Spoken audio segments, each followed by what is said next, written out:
ಸಸ್ಯಗಳಿಗಾಗಲಿಲ್ಲ ಅಂದರೆ ಅವರ ಪ್ರೊಡಕ್ಟಿವಿಟಿ ಜಾಸ್ತಿ ಆಗುತ್ತೆ, ಉತ್ಪಾದನಾ ಶಕ್ತಿ ಜಾಸ್ತಿ ಆಗುತ್ತೆ, ಕೆಲಸ ಮಾಡೋ ಶಕ್ತಿ ಜಾಸ್ತಿ ಆಗುತ್ತೆ, ಖುಷಿಯಿಂದ ಕೆಲಸ ಮಾಡ್ತಾರೆ. ಹಾಗೆ ನಿಮ್ಮ ಕ್ರಿಯೇಟಿವಿಟಿ ಹೆಚ್ಚುತ್ತೆ ಸ್ಟ್ರೆಸ್ ಇಲ್ಲದೇ ಇದ್ದಾಗ.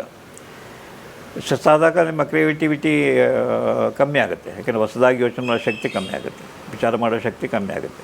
ಹಾಗೆ ಸ್ಟ್ರೆಸ್ಗಳಾದಾಗ ನೀವು ರಾಂಗ್ ಡೆಸಿಷನ್ ತೆಗೆದುಕೊಳ್ತೀರಿ. ನೀವು ಸ್ಟ್ರೆಸ್ಸಿಂದ ಡ್ರೈವ್ ಮಾಡ್ತಿತ್ತು ಅಂತಂದರೆ ಇನ್ನೊಂದು ವೆಹಿಕಲ್ ಬರ್ತಾ ಇದೆ, ನಾನು ಪಕ್ಕಕ್ಕೆ ಹೋಗಬೇಕಾ ಅಥವಾ ಮುಂದಕ್ಕೆ ಹೋಗೋದಾ, ಬ್ರೇಕ್ ಅಪ್ಲೈ ಮಾಡಬೇಕಾ ಗೊತ್ತಾಗೋದಿಲ್ಲ. ಸೊ ಹಾಗಾಗಿ ಅನೇಕ ಚಾಲಕರು ಸ್ಟ್ರೆಸ್ಗೊಳಗಾದಾಗ, ಈಗ ಮೊನ್ನೆ ನೋಡಿದ್ರಿ, ಗಂಡ ಹೆಂಡತಿ ಅಲ್ಲೇ ಫೈಟಿಂಗ್ ಮಾಡಿ ಹೆಂಡತಿ ಸ್ಟೀರಿಂಗ್ ಮೇಲಿಂದ ತೆಗೆಸಿ ಕಾರ್ ಪಲ್ಟಿ ಆಗಬೇಕು. ಅದು ಆಕ್ಸಿಡೆಂಟ್ ಆಗುತ್ತೆ. So stress can be life threatening. ಹೌದು, ಸ್ಟ್ರೆಸ್ ಕ್ಯಾನ್ ಕಿಲ್ ಪೀಪಲ್.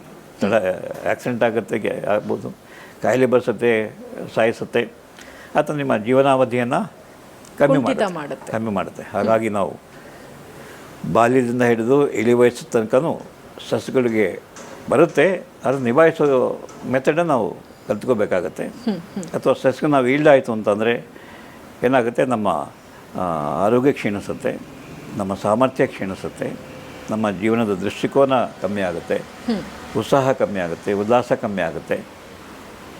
ಹಾಗಾಗಿ ನೀವು ಪ್ರತಿ ಕ್ಷಣ ಪ್ರತಿ ದಿವಸ ನಿಮ್ಮ ಜೀವನ ನಿಮಗೆ ಹೊರೆ ಆಗುತ್ತೆ. ನಿಮ್ಮ ದೇಹವೇ ನಿಮಗೆ ಹೊರೆ, ಸಮಸ್ಯೆಯೇ ದೊಡ್ಡ ಹೊರೆ ಆಗುತ್ತೆ. ಬೇರೆಯವ್ರದ್ದು ಇಷ್ಟಕ್ಕೆಲ್ಲ ಯಾಕೆ ಚಿಂತೆ ಮಾಡ್ತೀಯ, ಇಷ್ಟಕ್ಕೆಲ್ಲ ಯಾಕೆ ಒತ್ತಡ ತಂದ್ಕೊಂಡು ಹಿಡಿದು ಕೂಡ ನಿಮಗೆ ಸಣ್ಣ ಸ್ಟ್ರೆಸ್ಸೇ ನಿಮಗೆ ಭಾರಿ ಸ್ಟ್ರೆಸ್ಸ ಕಾಣುತ್ತೆ.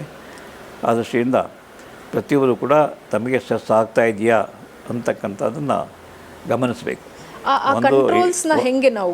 ಒಂದು ಇಂಟರ್ನಲ್ ಫೀಲಿಂಗ್ ನನಗೆ ಗೊತ್ತಾಗುತ್ತೆ. ಈಗ ನೀವು ಇಂಟರ್ವ್ಯೂ ಮಾಡ್ತಾಯಿದ್ದೀರಿ, ಯಾವುದೋ ಕಷ್ಟಗಳ ಪ್ರಶ್ನೆ ಕೇಳ್ತೀರಿ, ನನಗೆ ಗೊತ್ತಿಲ್ಲ ಅಂತ ಹೇಳೋದಕ್ಕೆ ಸಂಕೋಚ, ಆಗ ಸ್ಟ್ರೆಸ್ ಆಗುತ್ತೆ.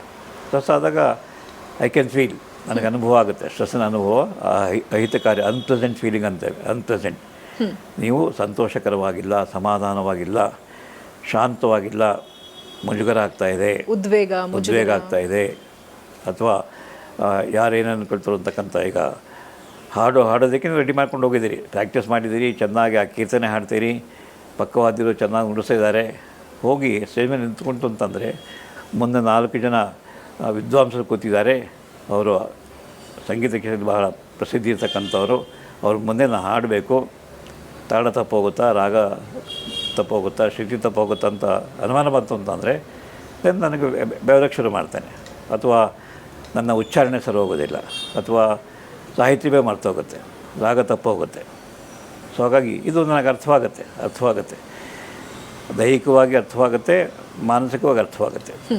ಆ ದೃಷ್ಟಿಯಿಂದ ಒಂದು ವ್ಯಕ್ತಿ ತನಗೆ ಸ್ಟ್ರೆಸ್ ಆಗ್ತಿದೆ ಅನ್ನೋದನ್ನು ಗುರುತಿಸ್ಬೋದು, ಮತ್ತು ಅದನ್ನು ಒಪ್ಕೋಬೇಕು.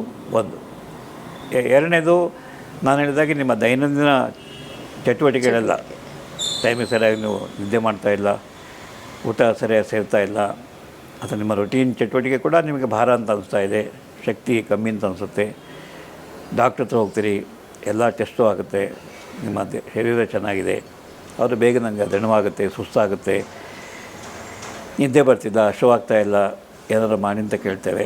ಸೊ ಆರೋಗ್ಯ ಸಮಸ್ಯೆಗಳು ಶುರುವಾದಾಗ ಜನ ಆಸ್ಪತ್ರೆ ಬರ್ತಾರೆ, ಅಥವಾ ಜಾಹೀರಾತು ಬರ್ತಕ್ಕಂಥ ಈ ಟಾನಿಕ್ ಕುಡೀರಿ ಅಥವಾ ಈ ಡ್ರಿಂಕ್ಸ್ ಕುಡೀರಿ, ನಿಮ್ಮ ಶಕ್ತಿ ವೃದ್ಧಿ ಆಗುತ್ತೆ.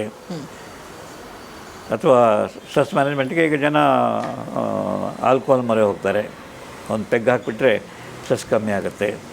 ಮತ್ತು ಬೆಳಿಗ್ಗೆ ಸಾಯಂಕಾಲ ತನಕ ಪಾಪ ಕೂಲಿ ಮಾಡಿರ್ತಕ್ಕಂಥ ವ್ಯಕ್ತಿ ಸುಸ್ತ ಮನೆಗೆ ಹೋಯ್ತು ಅಂತಂದರೆ ಒಂದು ಮನೆಗೆ ಹೋಗ್ಬೇಕಾದ್ರೆ ಆಲ್ಕೋಹಾಲ್ ತೊಗೊಂಡೇ ಹೋಗ್ತಾನೆ, ಯಾಕೆಂತಂದರೆ ಸ್ಟ್ರೆಸ್ ಆಗಿದೆ, ನಿದ್ದೆ ಬರುತ್ತೋ ಇಲ್ವೋ. ಈ ರೀತಿ ಅನೇಕರು ಈಗ ಹಾಗೆ ವಿದ್ಯಾರ್ಥಿಗಳು ಈಗ ನೋಡ್ತಾ ಇರೋ ನೆನೆ ಪೇಪರ್ನಲ್ಲಿ 68 ಅಧಿಕೃತ ಹುಕ್ಕಾ ಬಾರ್ಗಳಿದ್ದಾವೆ, ಅನಧಿಕೃತ ಅದಕ್ಕೆ 10 ಪಟ್ಟಿರ್ಬೋದು, 20 ಪಟ್ಟಿರ್ಬೋದು.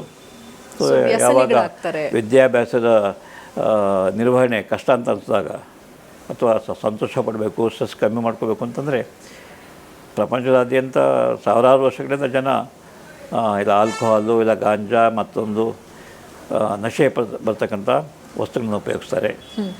ಅಥವಾ ಅಗ್ಗದ ಮನೋರಂಜನೆ, ಬೇರೆಯವ್ರನ್ನ ಟೀಸ್ ಮಾಡ್ತಕ್ಕಂಥದ್ದು, ಅಥವಾ ತಮಾಷೆ ಮಾಡ್ತಕ್ಕಂಥದ್ದು, ಜೋಕ್ಸ್ ಹೇಳ್ತಕ್ಕಂಥದ್ದು, ಇನ್ನೊಬ್ಬನ ಆಡ್ಕೊಳ್ತಕ್ಕಂಥದ್ದು, ಈ ರೀತಿ ಅಥವಾ ಇನ್ಯಾವುದೇ ಅನಾರೋಗ್ಯಕರ ಮನೋರಂಜನೆಗೆ ಯಾಕಂದರೆ ಆ ಕ್ಷಣಕ್ಕೆ ಅವರಿಗೆ ಸ್ಟ್ರೆಸ್ ಕಮ್ಮಿ ಆಗಬೇಕು.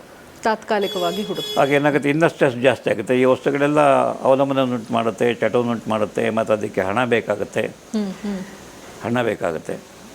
ಆಮೇಲೆ ಇನ್ನೊಂದು ಸಾಮಾನ್ಯವಾಗಿ ಇರ್ತಕ್ಕಂಥದ್ದು, ಎಲ್ಲರಿಗೂ ಯಾವುದೋ ಒಂದು ಹಂತದಲ್ಲಿ ತಪ್ಪು ಮಾಡ್ತೇವೆ.